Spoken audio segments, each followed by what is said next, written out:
Divorce is like a foreign land filled with unfamiliar rules and jargon and pressure to make complex decisions that will impact the rest of your life. Don't go it alone. Go to rapidreliefcall.com and get the support and guidance you need. Welcome back to another episode of High Conflict Divorce Demystified.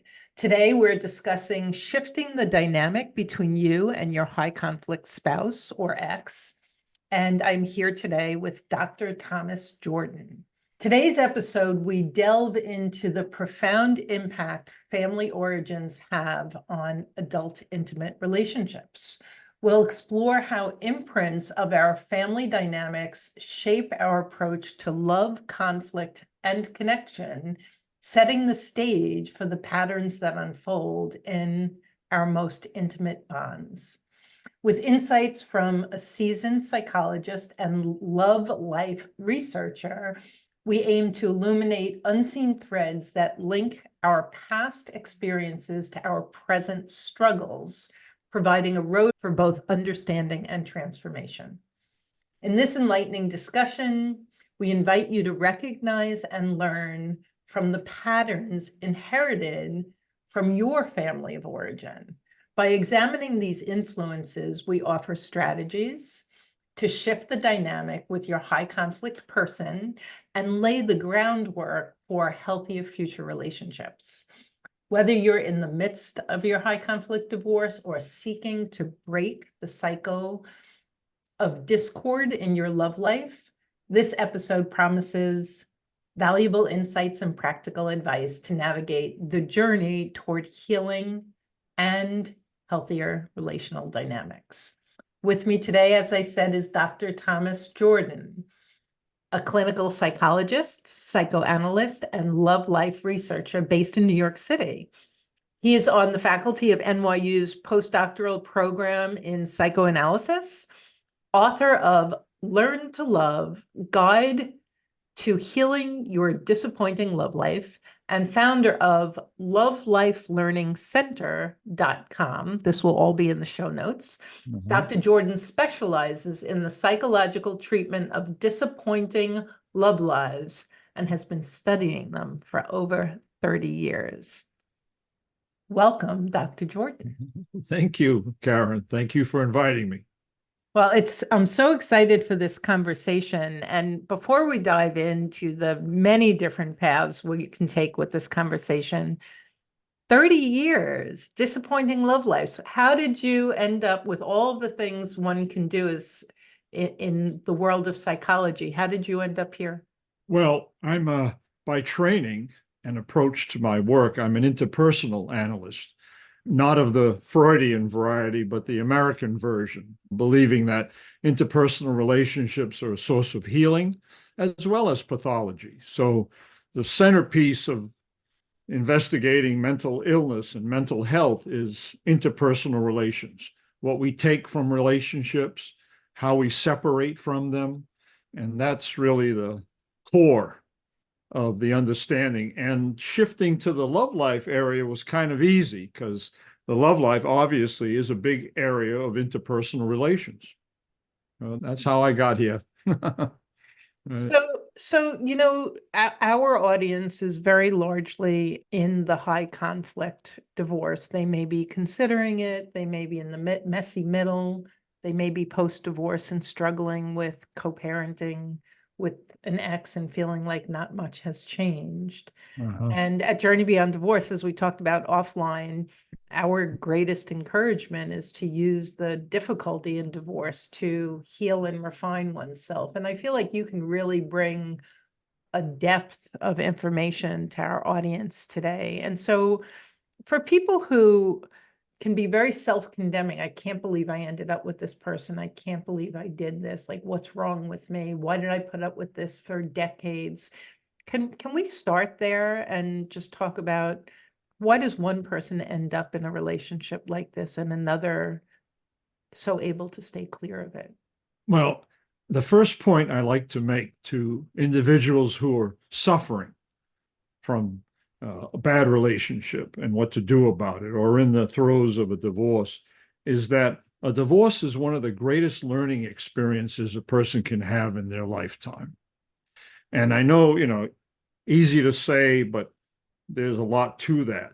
But the point is, if you learn something from your divorce about what I like to call your psychological love life, what's in your mind, largely in the unconscious, unfortunately, a little hard to find sometimes, but you can, if you're dedicated to knowing what's in your psychological love life, you can begin to see what you've learned, because it's fundamentally a learned area of our minds. So finding out what's in your psychological love life gives you an opportunity to shift what you've discovered about yourself, what you've learned. A lot of unhappy and unhealthy patterns get learned in our families of origin, for example. And because it's unconscious, we transport them right into our love lives. And if what we've learned is healthy, fine, no problem. We'll replicate that. And many people do. But if it's unhealthy, then a string of unhealthy relationships can occur, all the way to what I like to call resignation, which is, and there are quite a few people, unfortunately, in that category. People who believe that love is too painful. I make the same mistakes, too many disappointments. Let me not involve myself in love any further. And it's really tragic when people get to that point. And when love has hurt so much, one could understand how Absolutely. it's like Absolutely. the experience that if love hurt from the time you came into this world because of what was happening with your parents, and then you replicated that throughout your life. I have a friend who said exactly that. She's like, oh my God, I don't want to, I don't want to go my, anywhere near that. my God. And I've seen some very, very intense and painful experiences with people who said, well, I grew up with an alcoholic, violent father, for example, and I married two of them, and I'm working on the third. It's like, wait a minute, and you get to a point where it's just too painful. See, another reason why I got into this, and it's because it's about learning. And, learning is one of our greatest assets. People can learn and unlearn and learn something better throughout their lifespan. And learning is such a inherently user-friendly idea that it's just tragic that people would stay in patterns that don't produce successful results. And it's a learned experience that they're replicating. There's something about that I couldn't accept. And it's the reason why I wrote Learn to Love. It's because when you read that you've learned something, we're so used to learning. We're in school, we're in preschool. We're learning straight through the end of our lives. So learning doesn't have to be a complicated journey. Unlearning doesn't have to be a complicated journey. Once people focus and consciousness takes over, then the groundwork gets laid for change to take place. So that's the first step. So let me slow you down a little bit here. You said that unfortunately, like the patterns, the belief systems, the behaviors are unconscious, and you're talking about learning being conscious. So just very basic. Okay. I would put learning, there's conscious learning, and we're all familiar with that. That's, first grade, blackboard, we're being directed to focus on what we're learning. And then there's unconscious learning. And when I began to look into the type of learning that takes place in love life psychology, so to speak, unconscious learning started to emerge. And what was really exciting but troubling was the amount of unconscious learning that takes place. And I'm talking about learning that comes from experience, comes from observing. For example, you're a child in the family of origin and you're watching the parental relationship between your mom and dad. Yep. You're gathering information about love relations in those moments. You don't know what you're learning. You don't even know that you are learning, but you're absorbing. And the relationship people in the family of origin have with you is another big source of unconscious learning as well, that you don't necessarily consciously understand. And there's even types of instruction that sometimes occur when we're growing up. You know, the uncle or aunt that makes a comment about relationships and such. So these intensive experiential type experiences really give us the source for this unconscious learning. And it's extremely powerful because we're vulnerable, we're children, we're open to learning, we're gathering information. If we learn something unhealthy, we're as wedded to that as if we're learning something healthy because we don't actually know it. Like it's we different. don't know it. I learn Right. the times tables. I know the times tables, but you're saying this is something that's really being absorbed, but it's under the covers. It's like you don't really know about it. You don't know about it. And that's one of the phenomena that emerged from this research that really kept me going with this, is that learning can take place unconsciously. And I will make the point that most of the learning that we're exposed to takes place unconsciously, in my opinion. That's how vast that area is. So where I was going with my question is, I agree with you. Divorce is a tremendous opportunity to learn, grow, and change. How, just on a psychological level, how do you, it's almost like you're on two different levels. You've got all this subconscious stuff going on, and then you want to consciously learn from it. So can you just talk a little bit about how those two connect? Like, where do they cross? It usually happens because something is being repeated, replicated, recreated. Those words are different, but they're very much related. Something repeated indicates that we've learned something and it's integrated in our habits, our ways of life, our expectations. Replication implies that something in the past is being replicated again. And recreation is an interesting variation in this because it means we're actively making something happen, but we don't know what it is. We don't consciously know what it is. If I pick the same kind of spouse because my mom illustrated that model to me, and it's not a good model for whatever reason, I can recreate that in terms of patterns of attraction, how I behave, what I expect in terms of treatment from the other person. I'm very active in recreating my love relationships. But isn't that all unconscious? Unconscious, learned and unconscious. And that's the fascinating part of it. Now, your question goes to how do we cross the line into consciousness? Okay, so in my mind, the unlearning method involves the three steps of unlearning. First one is consciousness. In my experience as a clinician in this town, people are interested in working on their love lives when something is awry, something is wrong. Now, I'll stand in front of people. I love that phrase. Is it time to work on your emotional life? I'm going to give a talk to an organization in June where I'm going to open it up with that question. Is it time to work on our emotional life? Why do we have to wait till crisis to do that? Okay, is it time to work on our love lives? Many people do only when they're in crisis. When something goes wrong, a divorce, that's why I said it was a wonderful learning experience, because if I get somebody in my office that's suffering some level of depression, anxiety, loss, and tells me I just went through a divorce and something's wrong and it's hard to get over, I'm excited. I'm telling myself, this person is ready to unlearn. This person is ready to take the journey.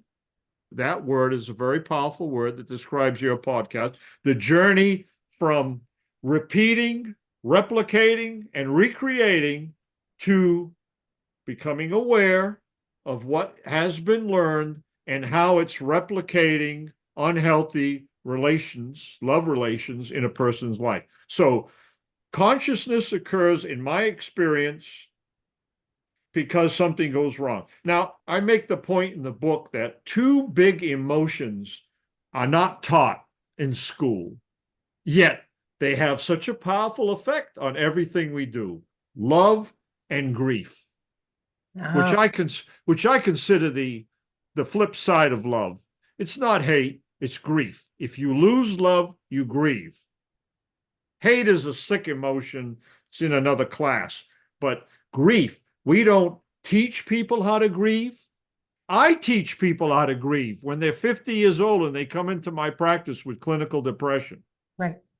But when they're 10 years old and they're told not to cry at a funeral, Right. Or they're don't being even taught, go to the funeral oh, because yes, right. They're being taught unconsciously distortions of grieving right. or defenses against grieving. Same for the love life. We avoid love, yet it's such a powerful emotion that, by the way, is responsible for a lot of mental illness right from the beginning of life. I like to tell people your love life begins the moment you're born. As soon as you look at the person who's going to take care of you, you fall in love. And the patterns of your love life are in tow right from that moment in time. So you're saying that, and I love this conversation. So we're going from repeat, replicate, recreate to conscious awareness. And then you said that there are 3 keys or 3 steps in the unlearning process. Right. That's the first Can one. we just summarize up top, like what are the 3 and then dive into each one? Yeah. Consciousness is the first. Okay. Becoming aware of what we've learned unconsciously empowers us to be able to make change. That's number one. So that's the intersection. So the intersection of everything we've learned unconsciously and the beginning of unlearning and getting healthy is stepping into consciousness, being aware of what Absolutely. we're unaware of. Right. And we're in the age of change when crisis occurs. We're not into preventive psychotherapy yet. I like that you put yet at the end of that sentence. Yet. George. Maybe 50 years from now. I hope sooner. Right, Okay. right. It's like, well, when you stub your toe, that's when you're going to start paying attention to the pain. Exactly. Exactly. Yeah. Yet, no, that's a good point because we can be in pain and not pay attention to it. Yes. We can be in toxic relationships for years. Well, and I'm curious about that because when I was exiting my high conflict marriage, one of the things my therapist said to me was, Karen, your pain threshold is so high, I'm afraid you'll stay until you're not around anymore. Oh. So can you just, so yeah, I've done a lot of work since then, but can you talk about like what causes some of us to have such a high pain threshold that we just stay? There's that saying that if you put a frog in water and turn the heat on, if you drop a frog in boiling water, it will jump right out. But if you turn the heat on and it slowly raises, it'll boil itself to death. Yes. Like that pain threshold. So what causes some of us to have such a high pain threshold in these? Okay, I'm going to say a dirty word now. You ready? What's that? Familiarity. Um, And notice the root. Family. oh, I never, very good. Family. What we're taught in our families of origin becomes the basis for who we choose and how we relate to them. And so I have a high pain threshold because from the moment I was born and I first fell in love, there was an experience of a certain level of, let's say, unhealthiness that then was my normal, my familiar. Right. We put it all together, early childhood, going into pre-adolescence, adolescence, young adulthood. These are all areas where learned experience can take place, and you put it all together. When I work with someone, I offer consultations to people, telehealth consultations at this point, love life consultation, and people in that first stage of consciousness, they want to, okay, what are these unconscious patterns? So we start looking at family relations. We start looking at experiences that took place then. We start putting it together, hearing stories about how mom and dad relate, how grandpa and grandma related, and, philosophies about love relationships and how to deal with relationships, even philosophies about when to leave. Don't ever leave versus leave right away if you're ever abused or mistreated. So beginning to put detail and understanding and clarity to these patterns helps empower the person. It's like a self-study. It's a study of one's love relations and what's in the psychological love life, what we carry around and we use as a blueprint to determine how we will relate and who we will select. Okay, so let's say I'm at the stage where I've worked with someone like you and I'm connecting the dots. I'm like, oh, wow, okay. That's Okay. what happened in my family, and then my teenage boyfriend, and then like my first marriage and my second marriage or my current Uh-huh. relationship. So Uh-huh. that's the conscious part. What happens after that? Okay, step 2 is challenging these unconscious patterns. Once the light is put on them, they're now visible, but they haven't lost their power. So now a person enters into what I like to call a therapeutic state of conflict. They have the old habits, the familiarity that is propelling them towards whatever expectations and decisions they're used to making. Right. And now you've got something new. You've got this consciousness, you've got this awareness, you've got the support of people behind you, a coach, a therapist, a counselor, reminding, putting your mind back on these patterns so you can keep looking at them, the self-study of them. People go on dates and tell me, Dr. Jordan, I went on a date last night. Same kind of person I always go on a date with. I'm not going again. I need to break the pattern. So conversation comes up, awareness comes up that there's an ability to challenge what we've learned, because the learning doesn't stop creating, recreating. What happens is we have to strengthen the part of our awareness that has a healthy understanding of something different. And as that part gets stronger, and the strength comes from replication now. You're studying, you're talking to someone, you're keeping a journal, you're thinking about who this date is. Instead of just going for the flash, going for the looks, you're examining personality. You're thinking about how you're being related to. You're starting to put categories in your mind. Is this an abusive, controlling person? Is this someone who's respecting me? Is this someone who can communicate, self-centered versus a mutual type of interaction? So all of this observation that consciousness is given is now being applied, and challenging what has been becomes the pathway to making a correction. And that's stage 3. Stage 3 is becoming aware of what you don't want in your love life. You've been challenging it. You're clear in your mind about what you don't want. And from that grows an understanding of what you're looking for. So now you have a clarity, what you don't want, and you're going to continue challenging that, moving it away from your love life. And now you have this brand new understanding of what you do want. I don't want any more narcissistic partners. I married a couple of them. I grew up in a home where I had a narcissistic parent. I want someone who can share, who can give, who can be mutual in a love relationship. So So, I'm going to go looking for that. so what I hear you saying, one of the things we get a lot from people who first come to us is, why does this keep happening to me? So that would put them in the unconscious, right? They don't quite, like, as if it's happening to them and they aren't participating in it. Exactly. They're just Right. not conscious yet Uh-huh. of all of those underlying beliefs and patterns and Uh-huh. behaviors. So Right. then you go through this unlearning. Crisis equals being ready. Divorce is a great crisis to be ready. You go from unconscious to conscious. You go from conscious to challenging the patterns that you're now conscious of. You go from challenging the patterns to correcting them.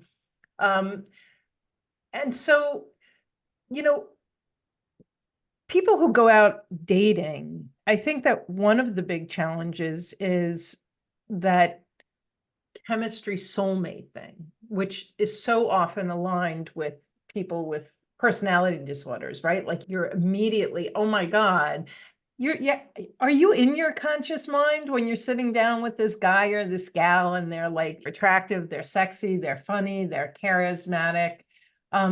Is it harder for someone to hold on to the step 2 and 3 in those situations? Absolutely, but not impossible.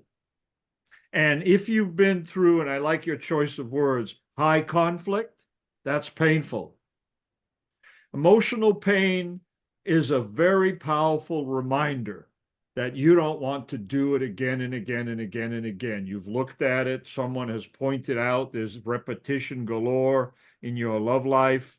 There's a point where a person looks at that and says, I have to change this. This is too painful. This last relationship that I got out of, this hurt me. And I think that many of my clients have this huge fear, which I think makes a lot of sense, which is this high conflict person that I'm trying to divorce now, this is not the person I fell in love with. They weren't like this when I met them. They were really nice and charismatic and fun, and they adored Yeah, me and they paid yeah. attention to me. So it's interesting. So if I go out there again, I think half the time people don't trust themselves, right? It's like, well, I don't trust anyone else, but I don't even trust myself, because how am I not going to make the same mistake again? I'm going to dispel that observation. All right. I'm going to dispel the observation that the person I married is not the person I'm divorcing. You didn't know who you were marrying. But the experience was different. None of Yes. us married this son of a gun that's cussing and putting us down and being mean and nasty. No, I've never met a son of a gun who didn't show some evidence of son of a gunness at the beginning. this is where I wanted you to get to. So do tell us more. Have you lost yourself in your marriage, fallen into self-doubt, insecure and uncertain of your own viewpoints? If you've disappeared behind the shadow of your partner's personality, the Reclaim Your Mind free mini course will help you understand how you got here and the exact steps needed to regain control of your life. Go to jbddivorcesupport.com/reclaim your mind and get started today. Here's a little story. I did a survey a while back. I would say to people who were talking about love life stuff in therapy, eventually I would say, when did you know that your ex-husband was going to be a problem?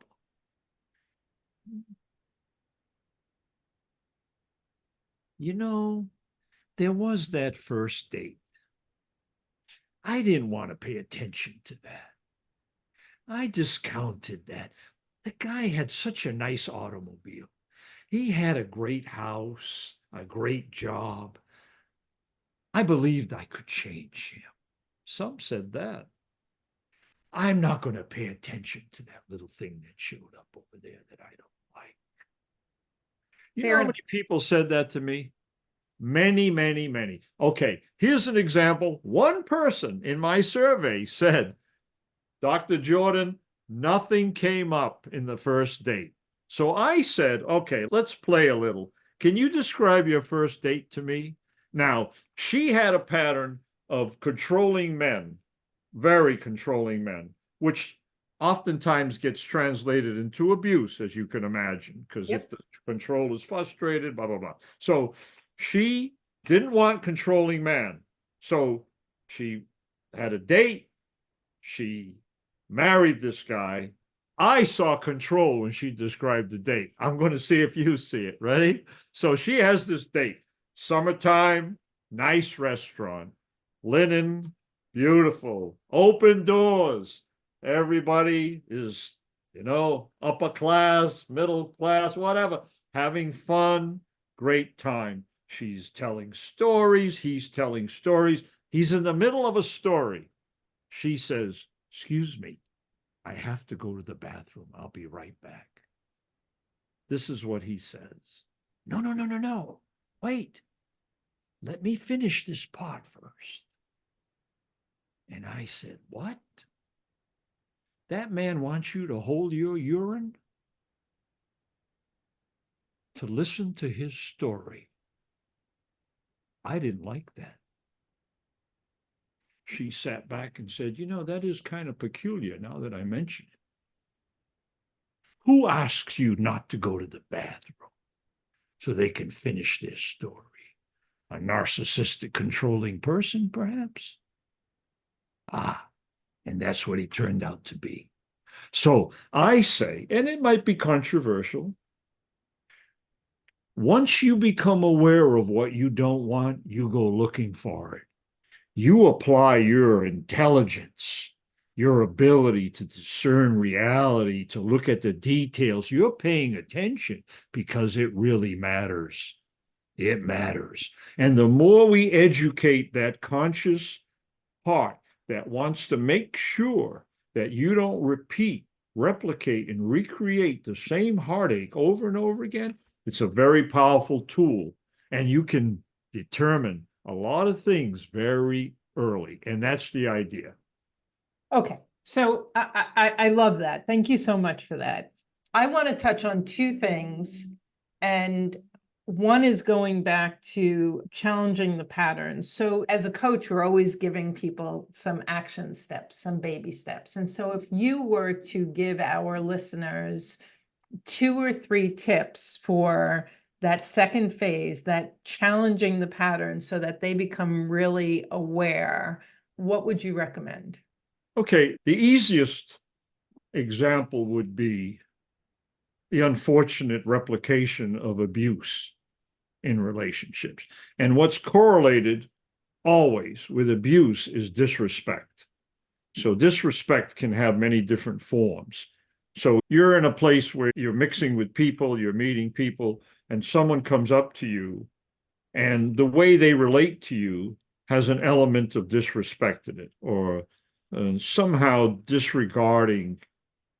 Yes. So if I could, because most of our clients aren't in the dating stage yet, I'm more interested for the person who they're getting a divorce, they're realizing they're totally disrespected, they're calling their soon-to-be ex a narcissist because that's what we do these days.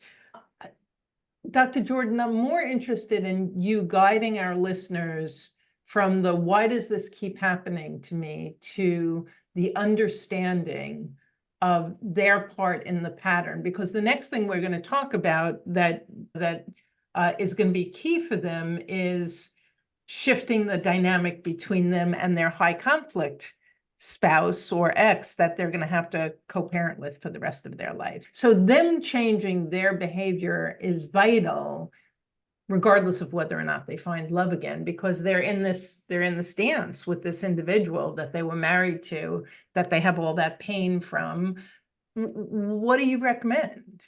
Well, the way I look at it is, if you're in a relationship with someone who you've replicated a pattern with, and it's high conflict, there's an emotional part of it. Not only have you allowed him into your love life, which can be the receptive part of that, and the flip side of it, of course, is people who abuse others, if we're talking about abuse. So you can be abused or both in some instances. And I've worked with people that have done both in their love life. When you look at their love life, there's going to be an emotional equivalent, an emotional byproduct of having that person in your life. And now that we're talking about abuse, what the emotion that comes with it is fear, I find. So victims of abuse suffer fear, various kinds of fear, physical manifestations of that, emotional manifestations of it. And being able to identify that's happening and you're letting it happen, you're not confronting it, you're not setting boundaries, you're not setting limits.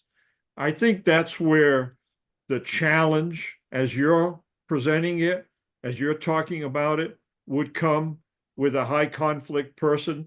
People, let me broaden this so I can clarify it. I've worked with people who were in emotional relationships with abusive people. They wanted to see if there was a change they could make while still in the relationship. Mm-hmm. Okay. And I'll talk about that in a moment. And then there's people who got out of the relationship and want to make a change to make sure they never find another person like that. So I define those as two separate groups in a way. The ones that want to stay in the relationship, one of the complicated, ideally, we're going to couples therapy, Dr. Jordan. My husband, he allowing it to happen. He was cold on it at the beginning, and he's going to let it happen. That's ideal. That's wonderful. Now there's going to be a third party that's going to, in my language, define the psychological learning patterns that are there, the love life patterns for him and for her, and they're going to be matched. The person who is neglected is going to find a neglecting partner. And the beautiful part of couples treatment, if they can go the journey, is they become aware of how those two fit together. I'm letting him neglect me, and I've been neglected, so I neglect.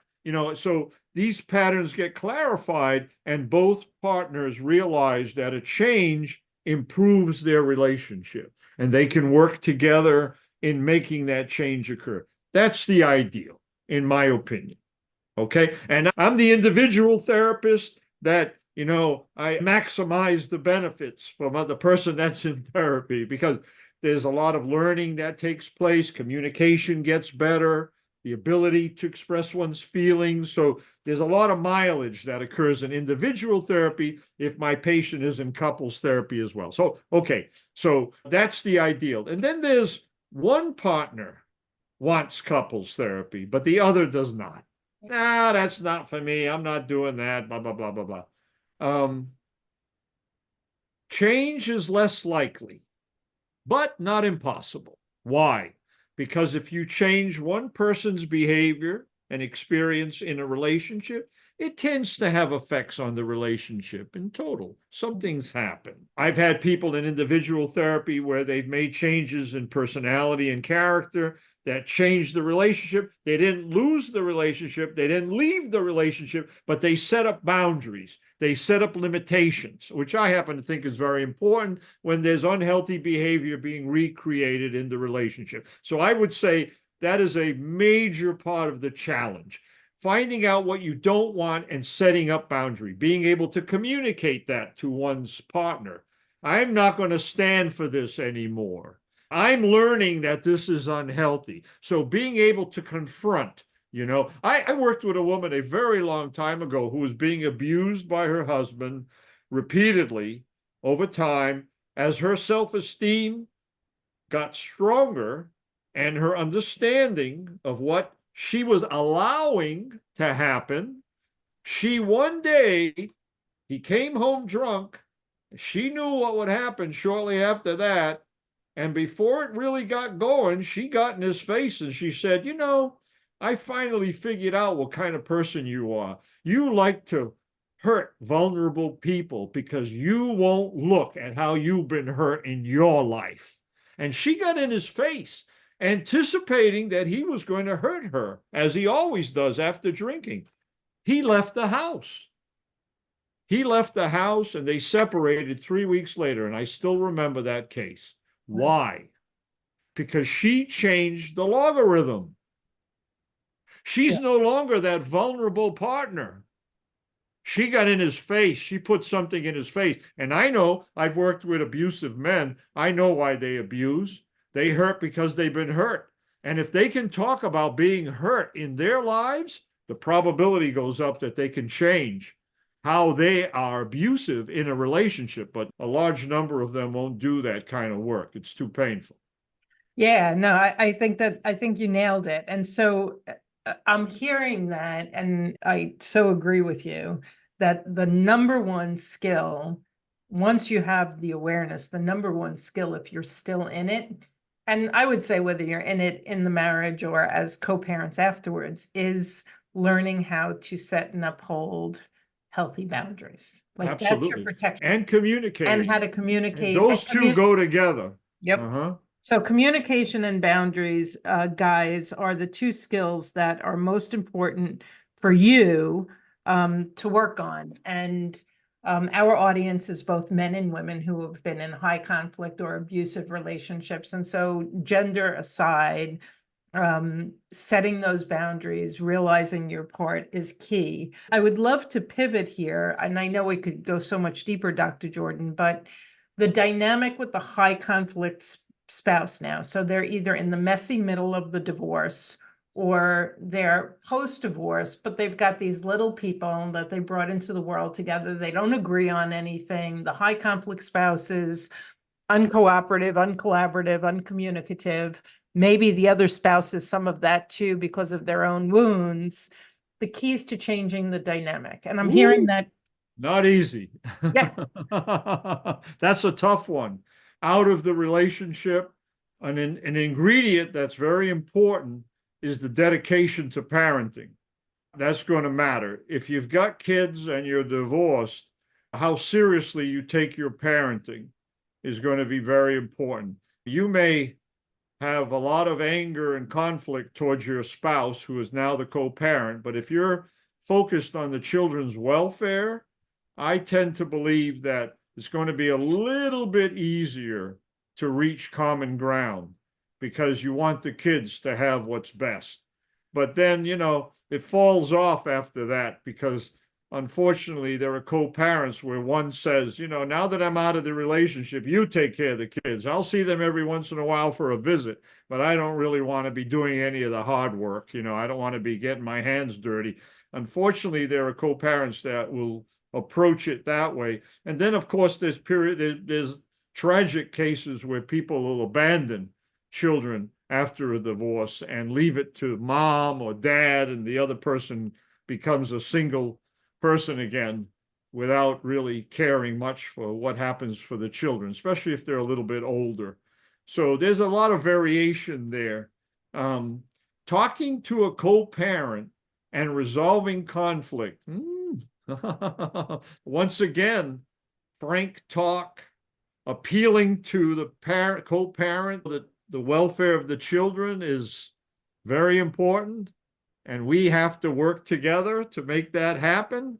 But if you're still dealing with the one who blamed and berated, you're still going to get some of that, in my experience. And I think that's part of it. Is it's so interesting to me that sometimes our clients, like post-divorce, think that now they could change him or her. And it's kind of like, well, that ship sailed. I mean, obviously, if that was possible, you wouldn't be here.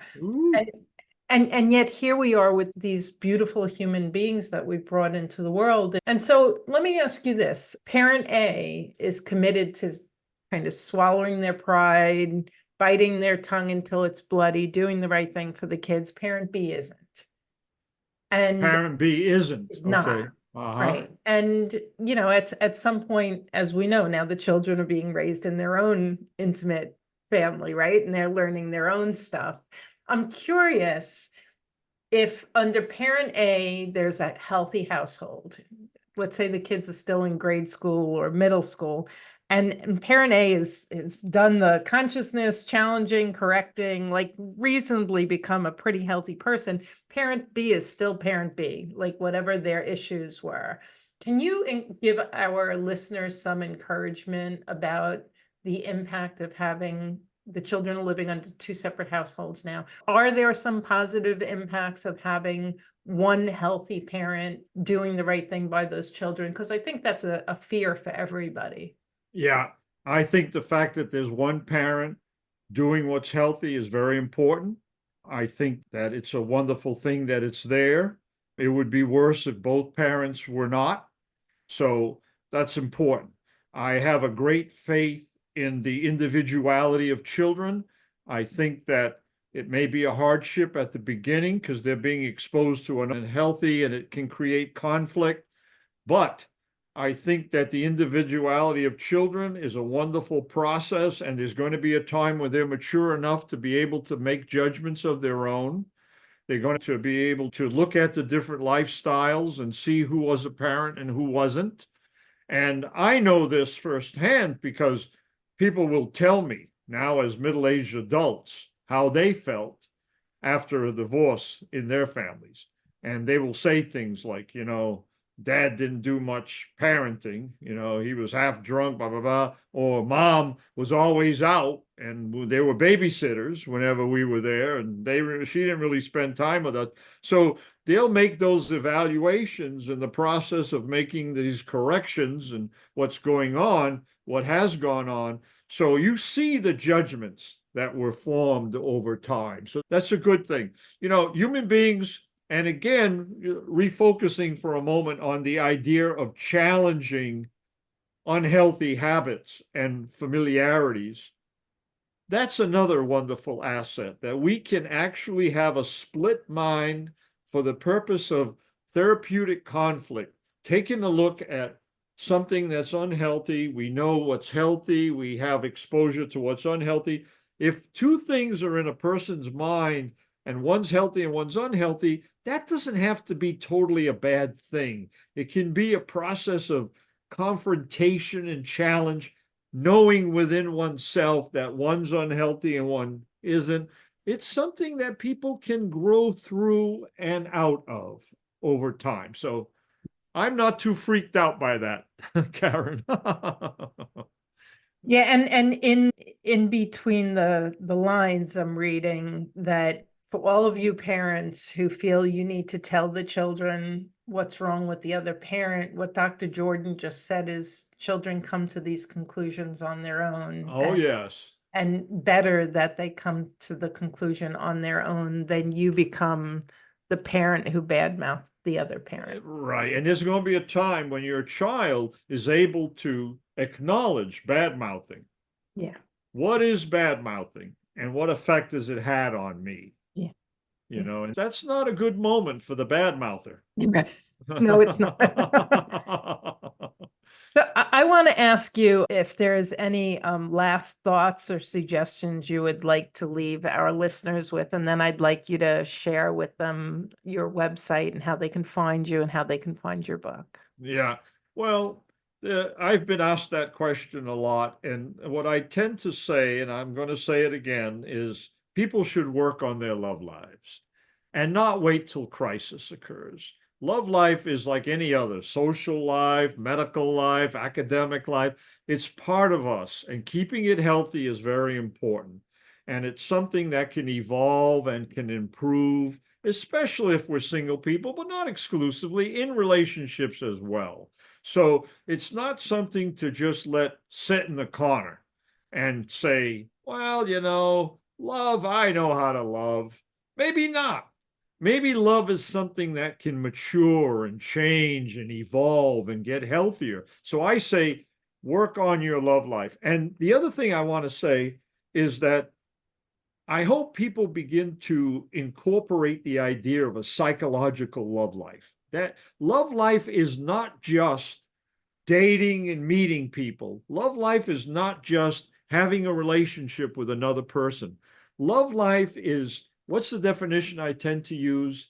Any and all experiences involving the emotion of love that occur from the moment you're born to the moment you die. That's your love life.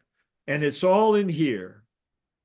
Yeah, so you're saying attend to the operating system, which is absolutely right, because that's what's going to churn out experiences one after the other. And if you've got a blueprint in there that's fundamentally unhealthy, that's what's going to get recreated in your love life over and over and over again. Don't fall into that trap. Beautiful. Where can our listeners find you? My website is lovelifelearningcenter.com, and I wanted it to be a bit of a library. It's got about 300 and some odd articles in there, different topics, the real stuff about love and relationships and critical love life issues. So there's a lot of articles in there that'll make you think about your love life, and that was the purpose of it. My wife Victoria and we offer love life consultations by phone if people need a little guidance or support to get through these steps in the unlearning process. We love to do that work. And I'm on the Upper West Side of Manhattan. And he has an article, which is in the show notes, that is called Emotional Divorce Recovery, which I encourage you all to click on and read. And the other thing is, again, Dr. Thomas Jordan's book is Learn to Love, A Guide to Healing Your Disappointing Love Life. You can find it on Amazon because I did this afternoon. So check that out as well. And what a pleasure, Dr. Jordan. Thank you so much for joining me today and sharing your wealth of information with our listeners. Thank you for inviting me, Karen. I had a great time. Thank you so much. And we'll be back again real soon with another episode of High Conflict Divorce Demystified. Until then, you guys take care.